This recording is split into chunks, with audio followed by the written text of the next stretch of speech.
Всем привет из Николаева, не забывайте подписываться на наш канал, а также обязательно нажимайте на колокольчик, чтобы всегда оставаться в курсе самых актуальных новостей. А я хочу рассказать о том, что рашисты атаковали Украину ударными беспилотниками типа «Шахед» сегодня ночью, 21 декабря. Силы ПВО уничтожили более 30 враждебных целей. Об этом сообщают воздушные силы ВСУ в Telegram.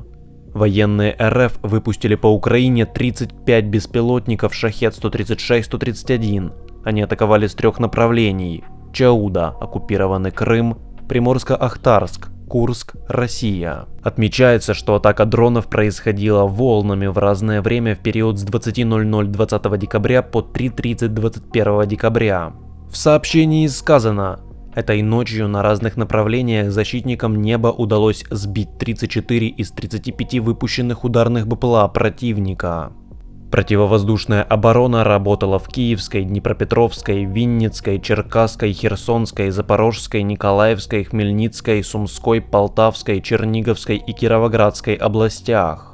К отражению воздушного нападения были привлечены тактическая авиация, зенитные ракетные подразделения и мобильные огневые группы воздушных сил и сил обороны Украины.